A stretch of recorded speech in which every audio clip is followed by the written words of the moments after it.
This week in NASCAR just feels heavy. Like not the kind of week where we're arguing about setups or celebrating a photo finish. This is the kind of week where you just sit back and go, wow, this changes things. Because right now we've got not just one, but two completely different situations unfolding, and both of them hit the sport in a serious way. One of them is about a driver who simply can't get back in the car no matter how much he probably wants to. And the other is one of those moments where NASCAR had to step in and draw a line, and yeah, it's already sparking a lot of conversation among fans. And trust me, both of these stories are going to have real impact on the season. Standings, opportunities, and honestly, even how we look at certain drivers moving forward. So yeah, if you care about what's really going on behind the scenes right now in NASCAR, you're going to want to hear this. And hey, real quick, if you're a true NASCAR fan like me, go ahead and hit that like button and subscribe. This channel is brand new. We're pushing for 10,000 subscribers, and it's all about real talk from fans who live this sport every single week. Let's get into this first situation because, honestly, this one just sucks to talk about as a fan. We're talking about Alex Bowman, and man, this is starting to turn into something way more serious than anyone expected. He's not just missing one race, not two, he's now officially set to miss 3 more NASCAR Cup Series races at Darlington, Martinsville, and Bristol. And when you add that to the races, he's already missed the past couple weeks. We're looking at a driver who's going to be out of the car for at least 6 weeks. 6 weeks. And the reason it's not a crash, it's not a broken bone, it's vertigo. Something that might not sound dramatic at first. But if you've ever dealt with it, or even read about it, you know how serious it is. We're talking about dizziness disorientation, and there is no way you can safely drive a Cup car at full speed like that. Hendrick Motorsports made it clear they are not rushing him back at all. And honestly, that tells you everything. This isn't about trying to save a season. This is about making sure Bowman gets back to 100%, because anything less than that in this sport is dangerous. With the off weekend for Easter coming right after Martinsville, the earliest we might see him back is Kansas on April 19th, and even that is not guaranteed. So yeah, best case scenario, he's out for over a month. Realistically, it could be longer. Now let's talk about the impact, because this is where it really hits. Right now, Bowman is sitting 36th in the standings, and he's already 94 points below the playoff cut line. I'm just going to say it straight, the chances of him making the chase at this point are extremely slim. But here's the thing, and this is important. That's not even the priority anymore. Not for Hendrick, not for the team, not for the fans who understand what's going on. This is about his health, period.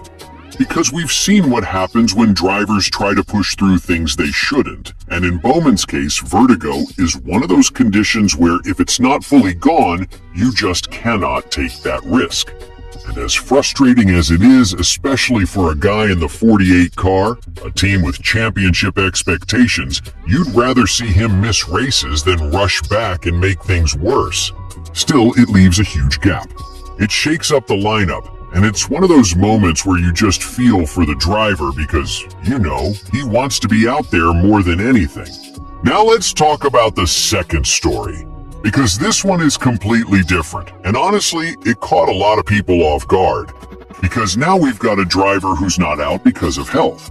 He's out because NASCAR stepped in and didn't hesitate. Daniel Dye has been indefinitely suspended. Yeah, indefinitely.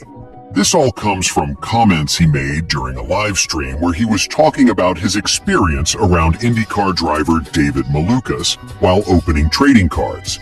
And during that stream, he used language that NASCAR determined crossed the line under their rulebook, specifically section 4.3c, which basically says you cannot make public statements that disrespect or target someone based on things like race, gender, religion, or similar factors. NASCAR reviewed it, and the result was a suspension. No timeline, no set return date. The only path back is that he has to complete sensitivity training before he is even considered to return. And it didn't stop there. Cowlick Racing, his own team, also suspended him immediately after becoming aware of the situation. So this wasn't just NASCAR making a statement, the team backed it up right away. And just like that, he's out. Now here's where it gets interesting from a competition standpoint. For the Truck Series race at Darlington, they are bringing in AJ Allmendinger as the replacement driver. And that's a big name to step in.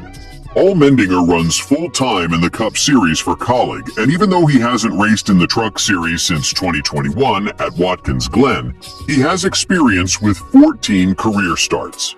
So now you've got a veteran jumping into that seat, which could absolutely shake things up for that race. As for Dye, he did issue an apology on social media. He admitted he didn't think. Before speaking, said he didn't intend harm and acknowledged that intention does not erase impact. And honestly, that's something people are going to have their own opinions about. But regardless of how fans feel, NASCAR made their stance clear. Now looking at his season, he is currently sitting 13th in the Truck Series standings and already 88 points behind the leader, Chandler Smith. He has 49 career Truck Series starts since 2023, with 2 top 5s, 10 top 10s, and 1 pole position. He also has experience in the O'Reilly Auto Parts Series, with a full-time move there in 2025 with Cowlick, plus starts this season with AM Racing. So this is a young driver still building his career, and now everything just hit pause. And that's the real impact here. Because unlike Bowman's situation where it's about recovery and coming back stronger, this one is about consequences. And how a single moment, especially in today's world where everything is live and everything is recorded, can completely change your trajectory. So yeah, 2 stories. 2 completely different reasons. But both of them shake things up in a big way. One affects a major Cup team and a driver fighting just to get healthy again. The other sends a message across the entire garage about accountability and professionalism. And as fans, we are left watching how both of these situations unfold from here. Does Bowman come back at full strength? Does Dye earn his way back after this? Those are questions that are going to follow NASCAR over the next few weeks. And honestly, that's what makes this sport so intense sometimes. It's not just about what happens on the track. Anyway, I want to hear what you think. Drop a comment, especially about these 2 situations, because I know people are going to have strong opinions on both. And if you're new here, this is NASCAR Nation Report. We are just getting started trying to hit that first 10,000 subscribers, and it's all about real NASCAR talk from fans who actually live this every week. So hit like, subscribe, and I will catch you in the next one.